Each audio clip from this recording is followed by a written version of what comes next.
Sejam bem-vindos a mais um episódio do People First, um podcast apaixonado por pessoas e pelo seu bem-estar. E não há como garantir uma vida longa, com qualidade, se o sono não estiver no topo das nossas prioridades.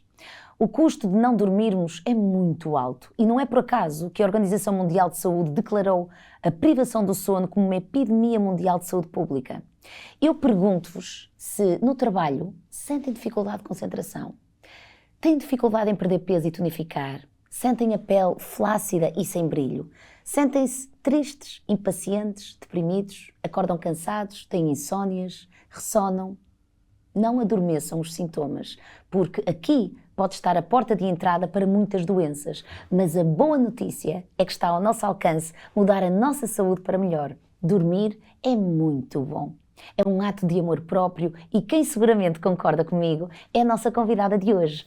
Vânia Caldeira é médica pneumologista e sonologista e tem estado na vanguarda dos avanços da medicina do sono em Portugal. Minha querida Vânia, bem-vinda ao People First. Olha, e sabes, vamos mesmo começar pelas maravilhas que é dormir, porque o sono não é um luxo, é essencial nas nossas vidas. Eu pergunto-te se achas que as pessoas têm noção de como é bom dormir e se têm noção das coisas fantásticas que acontecem dentro de nós enquanto estamos a dormir. É verdade. Nós sabemos que o sono é mesmo este superpoder que está ao alcance de todos, não é? E infelizmente durante muito tempo achou-se que dormir era sinal de preguiça, de pouca produtividade. Quem dormia muito é porque não queria trabalhar e cada vez mais sabemos que não.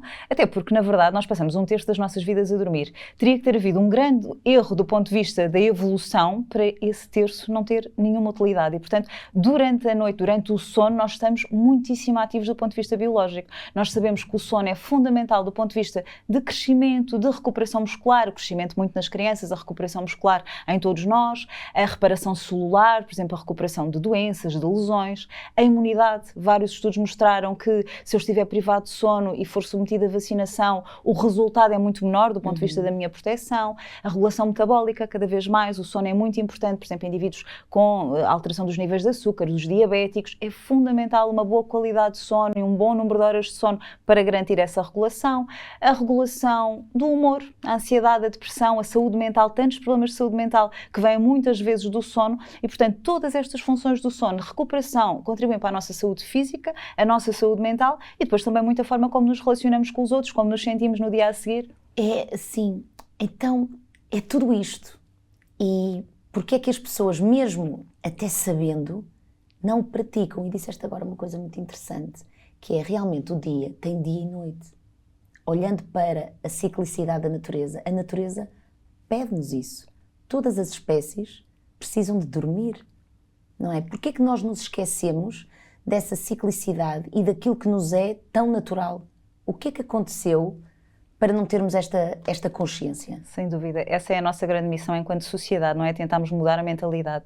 De alguma forma fomos esquecendo, sabemos que hoje em dia existem imensos desafios, as pessoas têm mais do que um trabalho, vivem cada vez mais longe do trabalho, portanto as deslocações também perdem tempo, têm os filhos para ir pôr à escola, depois chegam a casa com aquela sensação de passar um dia todo a trabalhar, têm que estar ali um bocadinho com a família e com os filhos, têm que treinar e, portanto, de repente, nós vamos cortando, e o que fica para o último lugar é sempre o sono. E, portanto, ou porque vamos treinar mais tarde, ou porque temos que acordar mais cedo, de repente só dormimos 5 horas, 6 horas. Portanto, como sociedade, realmente falhamos em pôr o sono como um dos pilares do estilo de vida saudável. Estamos, e bem, muito preocupados com a alimentação saudável, estamos muito preocupados com a atividade física regular, falta-nos este chavão, de facto, do sono de qualidade. Depois, o que é que nós sabemos? Sabemos que existem muitos parâmetros de um sono bom, um deles é precisamente o momento em que ocorre. Isso tem muito a ver com o ritmo, não é? Nós temos o nosso ritmo, o nosso relógio endógeno, o nosso relógio circadiano, e depois temos o relógio, chamemos-lhe cronológico, não é? O relógio de tudo aquilo que acontece à nossa volta. Do ponto de vista biológico, o período mais favorável para nós dormirmos é, de facto, o período que coincide com a noite. Tem que ver com as hormonas, nomeadamente a melatonina, que é uma hormona muito importante, que começa a ser produzida no nosso corpo ao final do dia, à medida que a luz se vai embora, e por isso é que é tão importante evitarmos a exposição à luz ao final do dia, nomeadamente a luz artificial, dos dispositivos eletrónicos. Ela vai sendo produzida e vai nos induzir o sono. E o contrário acontece no dia seguinte, em que a melatonina baixa os seus níveis, começa a produzir-se cortisol e nós nós estamos prontos para o dia. É evidente que este é o melhor período para dormir, mas também sabemos que há pessoas que, por motivos sociais, de trabalho, têm que dormir fora deste período e aí há algumas atitudes que podem ser tomadas. Isso é muito interessante o tema que tu pegas agora. Nós já lá vamos a esta regulação do ciclo circadiano, mas o nosso corpo está desenhado, e é muito importante que as pessoas entendam isto, que é, nós estamos desenhados para ir para a ação quando sentimos o sol a bater no nosso corpo. Então é sinal que temos de ir para a ação. E o nosso corpo é tão sábio que à noite ele começa a produzir a dita melatonina e a baixar o cortisol, que é para nós nos prepararmos para dormir e depois durante o sono ele poder fazer o trabalhinho todo dele para nós no dia a seguir estarmos prontos para enfrentar o dia. E eu estava aqui a ouvir, ou seja, esse é o ciclo natural do ser humano, estamos desenhados para viver durante o dia e descansar à noite, mas coloco-te aqui a questão dos cronótipos, que é muito interessante, e existem os matutinos e os notívagos, e isto é uma condição, há pessoas que são matutinas e outras notívagas, e isso é algo que deveria ser respeitado. É verdade. Como é que a sociedade olha para esta condição? Porque eu acho que não damos a devida importância. Não damos. Os cronotipos são, e é importante distinguir duas coisas, os cronotipos são uma variante do normal, ou seja, eu tenho um cronotipo mais matutino, portanto, eu tenho facilidade em acordar cedo, sou muito produtiva durante o dia, durante a manhã, ao final do dia ao contrário, a partir das 8 da noite, se me pedirem para fazer assim uma coisa muito ativa, já é mais complicado. E temos os cronotipos, portanto, são as chamadas cotovias, não é? São uma cotovia. E depois temos as corujas, que é ao contrário, têm mais dificuldade em acordar de manhã, frequentemente nos dizem, eu durante o dia não me peçam muita coisa, que eu não sou muito produtiva, assim logo pela manhã, ao final do dia produzem até tarde e são mais criativos e tudo mais. Portanto, os cronótipos são apenas uma variação do normal. Em princípio, o nosso cronotipo não nos vai trazer nada de prejudicial, ou seja, não temos que sofrer com o nosso cronotipo. Claro que no mundo ideal, na entrevista de trabalho, nós preencheríamos um questionário do cronotipo, que existem, e ficaríamos no horário mais matutino, se fôssemos cronotipos mais matutinos, ou no horário mais tardio. Isso aconteceu muito agora, por exemplo, com o teletrabalho, há aqui algum ajuste e felizmente cada vez mais pessoas conseguem fazer algum ajuste de acordo com o seu cronotipo. Mas isto é um tema, porque há pessoas que são mesmo notívagas, que se calhar têm muito mais produtividade ao final do dia, são muito mais produtivas e felizes no trabalho. E até que ponto é que as sociedades estão desenhadas para perceber que isto é uma condição que até deve ser respeitada? Porque se calhar, pergunto-te eu, uma pessoa notívaga numa sociedade que trabalha das 9 às 5, será que não sofre por ser preguiçosa, por deixar andar, por não ter criatividade? Tu tens algum exemplo que possas partilhar connosco ou isto é uma realidade? É uma realidade. Nós vemos muito, por exemplo, nos trabalhadores por turnos, dá-nos mesmo vontade disso e às vezes tentamos fazer esse ajuste quando da parte da entidade patronal isso é possível, que é pessoas que vêm, mas aí já não estamos só a falar de cronotipos, ou seja, isto depois levado ao extremo, quando é gerador de doença, não é? Qual é que é a doença habitual? Nós temos ou um atraso de fase, que é a pessoa, quando o cronotipo mais tardio é levado ao extremo, chamamos já, é uma doença, portanto é um distúrbio mesmo do ritmo circadiano, é um atraso de fase, que é o quê? É a pessoa que só vai ter sono muito mais tarde e, portanto, se for para a cama às 10, às 11 da noite, não tem sono nenhum, portanto tem uma insónia, tem uma dificuldade em adormecer e que depois, no dia a seguir, idealmente acordaria também muito mais tarde e, portanto, é muito difícil acordar cedo. Portanto, a pessoa com atraso de fase tem habitualmente insónia ao final do dia e depois sonolência durante o dia seguinte. O que é que nós sabemos? Era muito interessante que, nós sabemos que as sociedades precisam de trabalhadores por turnos, trabalhadores noturnos, trabalhadores rotativos.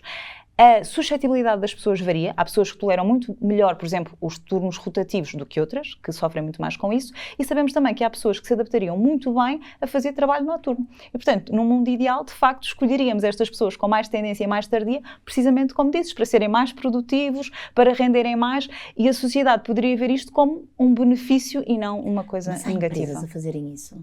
Lá fora. Aqui em Portugal não, lá fora. Não há, eu creio que não há, eu não conheço lá fora assim que haja grandes empresas a fazer isto. Eu acho que cá nós conseguimos algum ajuste, lá está. Como digo, o teletrabalho permitiu-nos muito um ajuste discreto, mas também temos o outro lado. Temos cada vez mais trabalhadores que vivem e trabalham em Portugal, mas com horários, por exemplo, dos Estados Unidos. E que depois, por vezes, também sofrem com isso, quer do ponto de vista social, quer do ponto de vista do seu sono. Certo, portanto, este mundo global tem coisas boas e tem coisas menos boas. E nós, enquanto seres humanos, temos que nos responsabilizar pela nossa saúde e fazermos as nossas escolhas. E é muito interessante, pegando também no teu exemplo, tu só há bem pouco tempo, tu és médica pneumologista, especialista aqui na área do sono, mas só há muito pouco tempo é que tu deixaste de trabalhar por turno. Sim, relativamente há pouco tempo. Porque tu durante muito tempo trabalhavas por turnos. Eu pergunto-te, porque é que o escolheste fazer, o que é que te moveu, que impacto é que isso teve na tua vida ao ponto de tu mudares o teu estilo de vida e já não estás a trabalhar por turnos. Acho que isso é muito importante. Nós sabemos, e temos que fazer sempre esta ressalva, que há pessoas que não podem mesmo escolher. Infelizmente, nós sabemos que há contextos sociais muito precários e que é mesmo difícil. Mas a verdade é que as pessoas têm que pensar, será que eu posso mudar? Será que eu consigo mudar? Às vezes não é deixar de trabalhar, quer dizer, é ajustar o tipo de trabalho que fazemos a nós. E eu sentia muito isso, eu fazia de facto 24 horas, no início da minha formação sempre fiz 24 horas 24 horas sem dormir. De urgência, muitas vezes dormitávamos, não é sempre que possível, mas é sempre um sono muito leve, porque em qualquer momento o telefone de urgência pode tocar e podemos ser chamados. E lembro-me de, sobretudo, aos 20 anos é muito mais fácil, aos 30 começa a ser muito difícil. Eu lembro-me de notar essa dificuldade em ajustar-me. Eu lembro-me de, mais recentemente, dos últimos turnos que fiz, a partir das 10 da noite, eu sentia que mesmo o meu juízo podia estar comprometido. Eu já não estava bem, eu não era produtiva àquela hora, eu podia não decidir bem. E, portanto, estes receios e este impacto que, obviamente, depois tinha na minha vida familiar, no meu bem-estar, não é? Físico e mental, foi muito também o que me fez decidir e, portanto, ir à procura de um trabalho onde, de facto, eu pudesse não fazer essas noites. Mas acho que essa é a principal mensagem. É, por um lado, as pessoas que não estão bem pensarem, perguntarem-se, será que eu posso mudar? É que às vezes é a inércia que não nos deixa mudar. Portanto, há pessoas que é preciso, por exemplo, vê-se no trabalho da enfermagem. Temos imensos enfermeiros que nos procuram. Há pessoas que preferem o turno da manhã, há pessoas que preferem o turno da tarde, há pessoas que preferem o da noite. Quer dizer, se calhar ajustando isto, é óbvio que é um desafio também para a entidade patronal, percebemos isso. Se toda a gente quiser fazer o turno da manhã, não há ninguém para fazer a noite. Portanto, infelizmente, a sociedade, e há áreas que não podem parar, e a saúde é uma delas, mas não é seguramente a única, não é? Mas, portanto, é um bocadinho este ajuste e, sobretudo, dizer às pessoas que pensem primeiro, decidam, não é? Pensem na vida delas e se é possível, e depois que procurem ajuda. Infelizmente, quem de facto não pode mesmo mudar e tem que fazer turnos, existem aqui algumas pequenas dicas que podem ajudar, e procurar uma consulta de sono ajuda imenso. Sabes que eu estava-te agora a ouvir e eu penso e aplico isto muitas vezes a mim, que é: a vida é desafiante e difícil, então eu vou escolher o meu difícil, sabes? Porque tudo, vamos ter sempre desafios.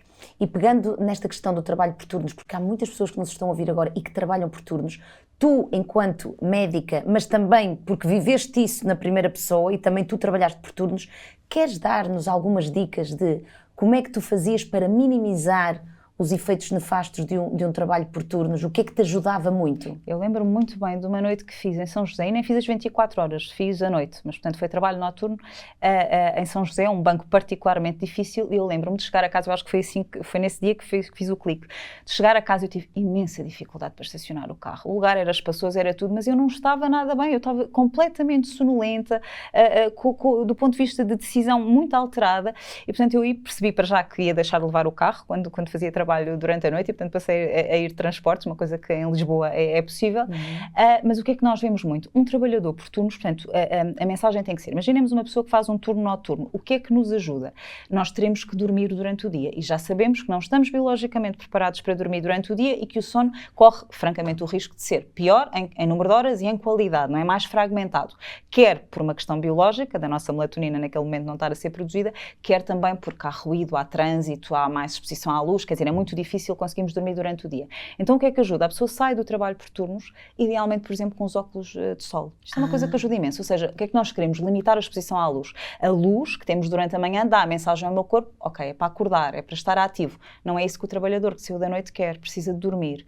Outra coisa que as pessoas fazem muito é saem. Bem, para já também está muito bem demonstrado que durante a noite, frequentemente, se come mal, não é? Os trabalhadores por turnos, para manterem a atenção, vão comendo e geralmente escolhem pior e comem muita coisa açucarada e com muitas calorias, e isso é prejudicial. E depois, muitas vezes, quando saem do turno, vão o quê? Tomar o pequeno almoço. Também não é um estímulo certo, não é? Estamos a dizer, muito bem, vamos estar acordados, e não vamos. Portanto, tentar ao máximo limitar essa ingesta nesse momento. Para quê? Para tentar ir para casa, o ambiente o mais tranquilo possível, e tentar dormir. Portanto, certo. Ajuda muito, e claro, e depois no momento de acordar o contrário, ter exposição à luz, por exemplo, praticar atividade física, portanto são aqui algumas coisas. A lógica é sempre esta, a luz é o melhor dos nossos sincronizadores. É os nossos, sim. São de facto os nossos sincronizadores. E agora estávamos aqui a falar e lembrei-me aqui de outro tema que acho que me parece muito importante realçar, que são as cestas. Isto é outra coisa que nós portugueses, os espanhóis, adoram fazer a cesta. E não é o acaso, eu sou francamente uma fã incondicional das cestas. Porque as cestas, no meu caso, têm um impacto fundamental. Faço sempre ali 20 minutos, ali por volta da hora do almoço, e noto claramente que por fazer aqueles 20 minutos me permite a seguir trabalhar com muito mais criatividade. Sobretudo quando às vezes roubo uma ou outra hora de sono à cama. Eu pergunto-te, faz sentido fazermos as cestas? E se sim, que impacto é que ela tem?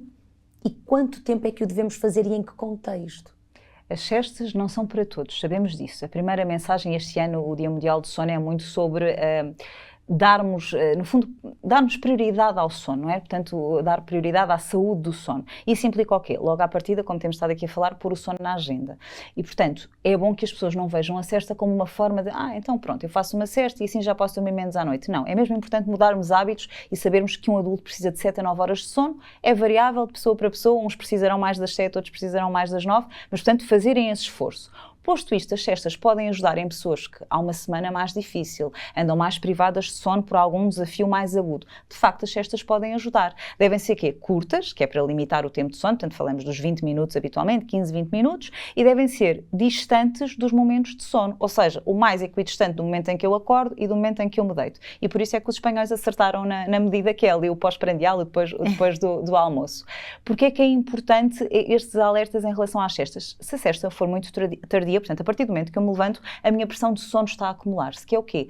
Todo o tempo que eu estou em vigília, estou a acumular, no fundo, essa pressão de sono, que é a tendência natural e biológica e essencial para a vida humana de adormecer. Se eu estou a acumular pressão de sono e às 6 da tarde estou cheio de sono e decidi fazer uma cesta, a minha pressão de sono é decapitada, vai por aí abaixo. Claro, e depois vou ter mais dificuldade a dormir. Vou ter muita dificuldade e por isso é que as cestas são particularmente perniciosas em pessoas com insónia, por exemplo. Quem já tem dificuldade em adormecer, quer dizer, precisa muito dessa pressão de sono durante o dia, dessa vigília. Portanto, pessoas que dormem bem, de facto, as cestas podem ajudar nestes tempos modernos, mas é importante que sejam curtas e a meio do dia. E porquê 20 minutos? Tem que ver muito ou seja, o sono durante a noite, não é? Imaginemos 7 a 8 horas de sono, nós sabemos que o sono acontece por ciclos. Isso. É como que uma dança ao longo da noite e, portanto, o nosso sono, nós estamos acordados, devemos demorar, idealmente, menos do que meia hora a adormecer e vamos aprofundando o sono. E passamos os vários tipos de sono e depois superficializamos e isto repete-se 4 a 6 vezes, se tivermos o tempo, se dermos tempo ao nosso sono, e por isso é que é importante. Porque se eu encurtar isto para metade, eu não vou ter os ciclos todos de sono, vou ter 2 ou 3. E o que é que depois também sabemos? Na primeira metade da noite existe mais sono lento profundo, que é um sono muito relacionado com a reparação muscular, reparação celular, o crescimento, nomeadamente nas crianças, e é um sono muito essencial à vida, ou seja, se nós andarmos privados de sono, eu faço uma direta, na noite a seguir, quando eu for dormir, eu vou ter muito mais sono lento profundo, porque é um sono verdadeiramente que responde a essa privação de sono. Por outro lado, na segunda metade da noite temos o sono, que é muito associado aos sonhos, porque temos memória para eles nesse momento, à regulação emocional, à forma como processamos as emoções, aquilo que nos acontece durante o dia, que é o sono REM. Sempre que nós cortamos no sono, é no sono REM que nós estamos a cortar, porque é o tal sono da segunda metade da noite. E, portanto, é fácil de perceber o compromisso que isto vai ter depois no dia a seguir e a longo prazo, claro, para a nossa saúde. Certo, é muito interessante isto que estás a dizer. Sabes que eu, para perceber como é que isto funciona, porque isto é um jogo entre REM e não REM, temos vários ciclos, cada ciclo de REM e não REM tem cerca de 90 minutos e, portanto, eu quase que digo que é como uma máquina de lavar. Exatamente. Nós temos vários ciclos. Temos o primeiro ciclo, ok, já fomos ao REM e não REM durante 90 minutos. Agora vamos ao próximo ciclo. E em cada ciclo eu vou reparando e tratando cada vez mais da minha saúde. O que é aqui curioso é haver esta maior prevalência de sono não REM no início da noite e de REM, que tem a ver com a nossa gestão de emoções, no final da noite. Isto na altura, sabes que quando eu percebi isto impactou-me imenso. Porque se o sono REM está associado à gestão das minhas emoções, e se eu retiro sono REM, que tem a ver com a gestão das emoções, quando a gente tira aquela horinha de sono e acorda 1 hora mais cedo, rouba 2 horas de sono à cama e acorda às 5 ou às 6 da manhã, estamos a roubar hora de sono REM. Então significa o quê? Eu não digeri as minhas emoções. Então eu vou andar mais irritada, mais ansiosa, mais triste. E não sei o porquê, e às vezes é uma falta de sono REM. Sabes que eu depois disso, esquece, eu agora durmo, sempre que possível, até às 7 da manhã. E nós notamos Por muito... ter esta consciência. E frequentemente as pessoas não associam, ou seja, enquanto que o ressonar, o parar de respirar são sintomas que as pessoas facilmente percebem que vêm do sono, uma pessoa que anda mais irritável, que anda mais ansiosa, que anda com um humor mais lábil, mais deprimida, raramente vai associar isso, olhar para trás e dizer, se calhar dormi mal.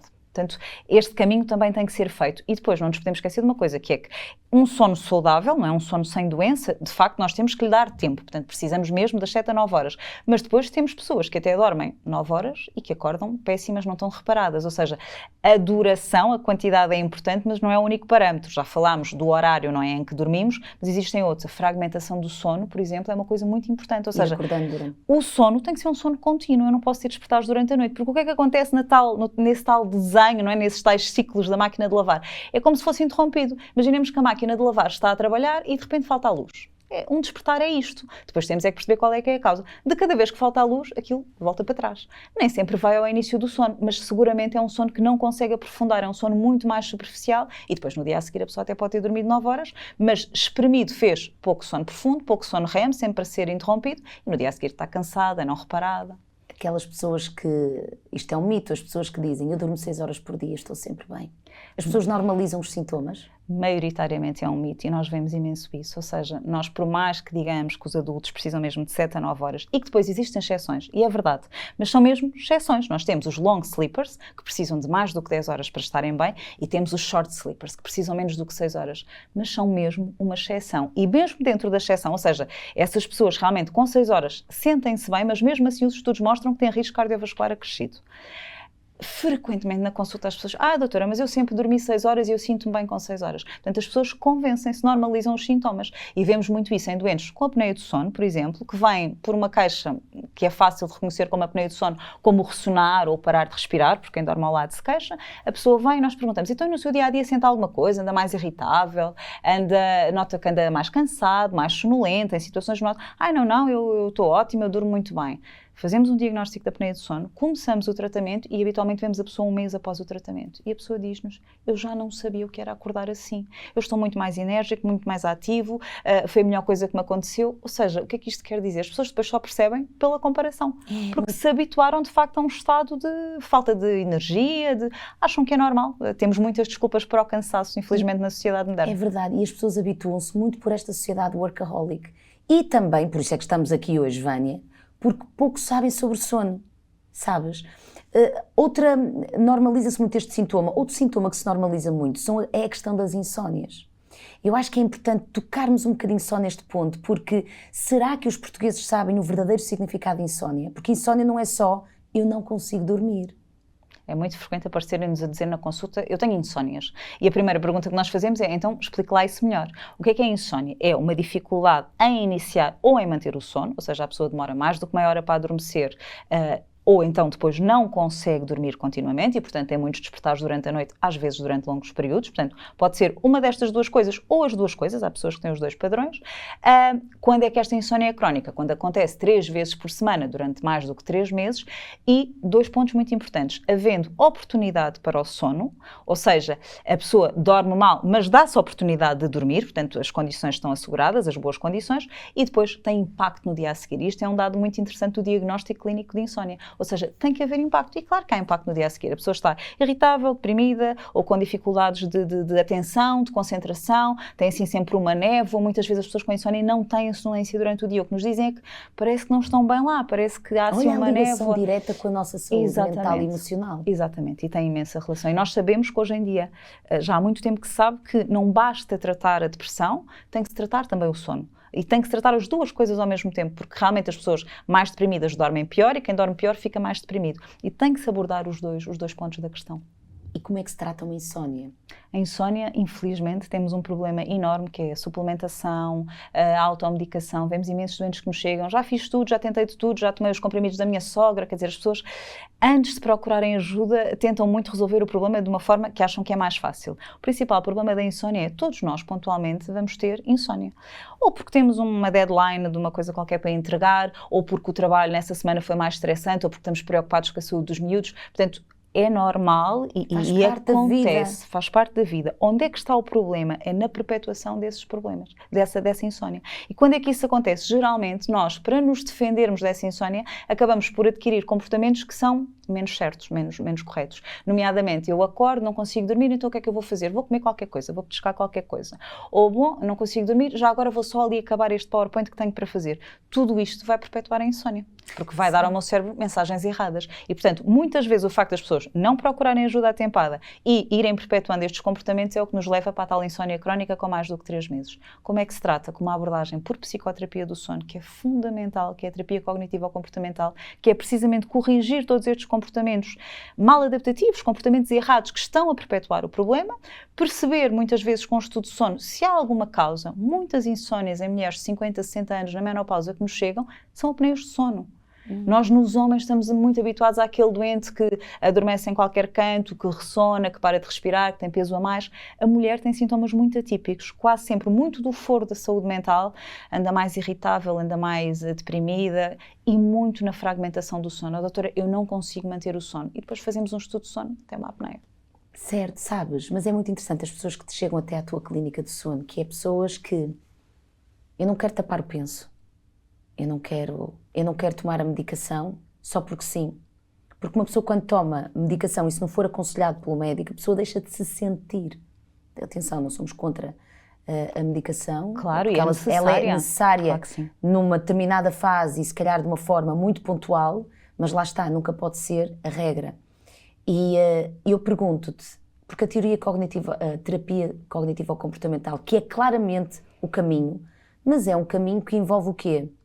Investir tempo para entendermos quem somos, o que sentimos e quebrar padrões. E compromisso. E compromisso. Compromisso da parte do doente. Connosco próprios e com o médico. Claro. Os portugueses estão desenhados para esse compromisso? Depende muito do doente para doente. E nós vemos a regra geral. Vemos isso muito na consulta, ou seja, é completamente diferente. O doente que nos chega a querer ouvir, a querer perceber o seu sono e que vem permeável de... E nós fazemos, ou seja, a consulta, a terapia cognitivo-comportamental deve ser mesmo feita por psicólogos, não é? Psicólogos do sono. Mas muitas vezes nós fazemos a primeira abordagem do ponto de vista de higiene do sono. Tentamos perceber o que é que está ali errado. E nós vemos 2 tipos de doentes. Aqueles que estão permeáveis e que são a absorver tudo e que estão permeáveis para ouvir e disponíveis para mudar. São 2 coisas. Isso. E que, muito bem, começam logo a pensar muito bem, então eu se calhar vou fazer o exercício mais cedo, porque tenho dificuldade em adormecer, então eu vou tornar as minhas refeições mais regulares, vou mudar aqui um bocadinho o meu estilo de vida, vou deixar de beber álcool à noite ou de fumar o cigarro. E vemos os outros doentes que vêm com muitas ideias pré-feitas, não é? Os tempos modernos também nos permitem isso. As pessoas já leram muitas coisas, já trazem muitas vezes muitos macaquinhos na cabeça, acham que sabem tudo do seu sono e estão pouco disponíveis para ouvir e, sobretudo, para mudar. Aquele tipo de pessoas que dizem, olha, mas era importante tentar, consegue fazer o seu exercício em vez de ser à noite, à hora do almoço ou logo de manhã. Não, isso é impossível. Não, isso não dá. Não. A pessoa quer mudar? E aí é difícil. Portanto, geralmente é fácil na consulta identificar quem é que são os bons candidatos para a terapia cognitivo-comportamental, porque é isso, tem que haver disponibilidade. Tal como tu, Vânia, tomaste a decisão de querer deixar de trabalhar por turnos porque colocavas na balança e já não fazia sentido e mostraste disponível, acho que esta mensagem é muito importante para passar para as pessoas, que é, um médico só pode ser um bom médico se num tango se dançarem 2, que é um médico juntamente com o paciente. Porque eu digo sempre, isto é um compromisso de ambas as partes. Eu até costumo dizer que nós somos os verdadeiros médicos de nós próprios e depois temos belíssimos mentores, com muita validação, que são os médicos, que nos podem ajudar e nos dão os sinais para nós fazermos a nossa jornada. Sem dúvida, mas temos que estar alerta, não é? Temos que estar alerta. Não, e temos que falar mais do sono, sabes, ir mais a fundo em alguns temas. Eu pergunto-te, se tivesses que deixar aqui uma mensagem para todas as pessoas que sentem que querem melhorar os seus hábitos, que querem dormir melhor em prol de uma vida mais longa, com mais energia e vitalidade, porque isto é uma dádiva. Nós fomos desenhados tão bem desenhadinhos que nós estamos. Portanto, qual é a mensagem que tu deixas a estas Eu acho pessoas? Que é muito importante nós percebermos isso mesmo, é uma dádiva. Falamos cada vez mais da dificuldade que é ter acesso à saúde, não é? A saúde está cara, é difícil, o acesso é difícil, os tempos de espera são grandes. Ora bem, dormir está ao alcance de todos. Já percebemos que tem imensas funções positivas e benefício para a nossa saúde física, a nossa saúde mental, a nossa saúde pública também, não é? A relação com os outros. Então o que é que falta? Falta darmos esse passo. E eu acho que nós nos últimos anos como sociedade, temos preocupado com coisas que nunca foram preocupação, nem dos nossos pais, nem dos nossos avós. E que felizmente hoje em dia são a preocupação dos pais de hoje para os filhos da amanhã. Portanto, ponhamos de uma vez por todas o sono nas nossas agendas, preocupemos-nos com o nosso sono e com o sono dos nossos. E isso é estar atentos. Eu tenho que me preocupar com o meu sono, tenho que olhar para o sono de quem dorme comigo, dos meus filhos, dos meus familiares, dos meus amigos, ajudar, intervir. Olha, não sei se te apercebes, tu andas mais sonolento, olha, andas mais irritável, Sim. olha, tu já procuraste ajuda numa consulta de sono, e estarmos atentos. Se a pessoa tem dificuldade em adormecer, se tem dificuldade em manter o sono, se ressona, se para de respirar durante a noite, se tem um sono muito agitado, com muitos sonhos disruptivos, se é sonâmbulo, se no dia a seguir anda sonolento, com dificuldades de atenção, concentração, dificuldade em relacionar-se com os outros, que procure ajuda. Disseste agora uma coisa muito importante, estarmos atentos. Não entrarmos no piloto automático, porque esse é um dos grandes desafios da sociedade workaholic. Mas isso é possível porque estamos desenhados para a saúde. Vânia, és linda, nota-se que dormes bem, vê-se que dormes bem, és uma mulher cheia de garra e continua nessa tua jornada e muito obrigada por estares aqui Obrigada, foi um hoje prazer. connosco. Obrigada. Até já. E já sabes que podes encontrar este e todos os episódios do People First no YouTube, Spotify, SoundCloud, Apple Podcasts e plataformas habituais. Até ao próximo episódio e não te esqueças de dar prioridade ao que importa. Este é um podcast Fidelidade Studio. Um espaço onde damos voz à vontade de pensar a sociedade e o mundo. Ouve este e outros podcasts em fidelidadestudio.pt.